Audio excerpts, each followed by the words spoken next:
Hello friends, welcome back to MK academy channel. சரி thread zardozi advance level stitches பார்த்துட்டு வரோம். அடுத்தது நம்ம பார்க்க போகிறது பட்டன் கோல் ஸ்டிச் சரி யூஸ் பண்ணி எப்படி போடுறது அப்படிங்கிறத நம்ம பார்க்கலாம். அதுக்கப்புறம் இந்த மாதிரி ஒரு ஸ்கொயர் டைப்பில் நம்ம ஒரு பாக்ஸ் போட்டுட்டு 2 லைன் போட்டிருக்கேன். 2 லைன் கண்டிப்பாக தேவைப்படும். பட்டன் கோல் ஸ்டிச் போடுறதுக்கு நம்ம இந்த மாதிரி 2 லைன் போட்டுக்கலாம். நம்பர்ஸ் போட்டிருக்கேன், அப்போ தான் உங்களுக்கு அண்டர்ஸ்டாண்ட் ஆகும், ஈஸியாக இருக்கும். ஃபஸ்ட்டு ஒரு கீழே இருக்க லைனில் 1ஆம் நம்பர் போட்டிருக்கலாம். இந்த இடத்துல ஒரு பஞ்ச் கொடுத்துட்டு அதுக்கப்புறம் மேலே செகண்ட் பஞ்ச். அதுக்கப்புறம் நம்ம சின்ன ஷார்ட் நாட்ஸ் எதுவும் போட போகிறது கிடையாது. இந்த செகண்ட் ஹோலில் கொடுத்துருக்கக்கூடிய இந்த லூப்பை நம்ம ஃபஸ்ட்டு ஹோல் வழியாக கீழே தான் நம்ம இழுத்துட்டு வர போகிறோம். இந்த மாதிரி மெதுவாக பண்ணணும். அப்போ தான் இந்த லைனில் இருக்கக்கூடிய லூப் வந்து சின்னதாகும். லைட்டாக கீழே உங்கள் கை கொஞ்சம் லைட்டாக பஞ்ச் ப்ரெஷர் கொடுத்து இழுத்திங்க அப்படின்னா இந்த மாதிரி வந்துடும். அதுக்கப்புறம் தேர்ட் பஞ்சு இந்த இடத்துல எதனால் பண்ணுறோம் அப்படின்னா, இப்படியே நம்ம திருப்பி செகண்ட் ஸ்டிச் எடுத்துகிட்டு போனோம் அப்படின்னா இந்த இடத்துல லூஸ் ஆகிடும், திருப்பி ஸ்டிச்சஸ் கரெக்டாக வராது. தேர்ட் பஞ்ச் இந்த இடத்துல கொடுக்குறோம்.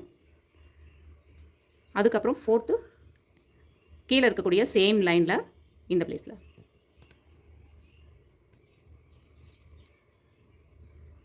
திரும்ப நம்ம ஃபிஃப்த் பஞ்சு மேலே இருக்கக்கூடிய லைனில் கொடுத்துட்டு எந்த ஒரு ஷார்ட் நாட் எதுவும் போடாமல் அந்த த்ரெட்டை நம்ம கீழே இப்படி எடுத்துகிட்டு வரோம். திரும்பி சிக்ஸ்த்து இதே பிளேஸ்லேயே. அதுக்கப்புறம் 7, 8,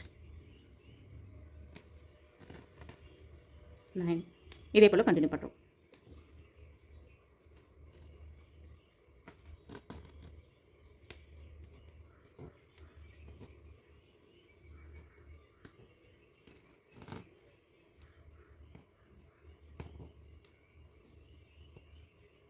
முடிஞ்ச அளவுக்கு நம்ம அடுத்தடுத்து இந்த மாதிரி பஞ்ச் பண்ணுறோம் இல்லையா, அடுத்த லைனில் நம்ம எடுத்துகிட்டு போய் பஞ்ச் பண்ணுறோம் இல்லைங்களா, அதோட சைஸ் வந்து டிஸ்டன்ஸ் வந்து நம்ம ஈக்குவலாக இருக்கிற மாதிரி பார்த்துக்கணும். நம்ம கொஞ்சம் தள்ளி பண்ணிட்டாலோ இல்லை நெருக்கமாக பண்ணிட்டாலோ ஸ்டிச்சஸ் வந்து டிசைன்ஸ் வேறு மாதிரி தெரியும்.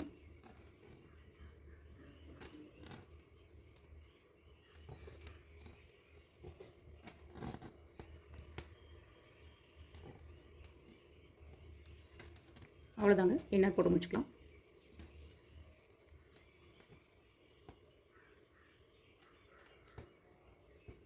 That's all. இதே மாதிரி ஆரி காம்படிஷன்லையும் நீங்கள் பார்ட்டிசிபேட் பண்ணணும்னு நினச்சிங்க அப்படின்னா, நோபல் வேர்ல்டு ரெக்கார்ட் நடத்துகிற ஆரி காம்படிஷனில் அக்டோபர் 4 அன்றைக்கி நடக்குது. நீங்கள் தாராளமாக பார்ட்டிசிபேட் பண்ணலாம். மேலே ஸ்க்ரீனில் தெரியுற நம்பருக்கு எனக்கு வாட்ஸ்அப் பண்ணி ஃபர்தர் டீட்டெயில்ஸ் கேதர் பண்ணிக்கோங்க. தேங்க்ஸ் ஃபார் வாட்சிங்.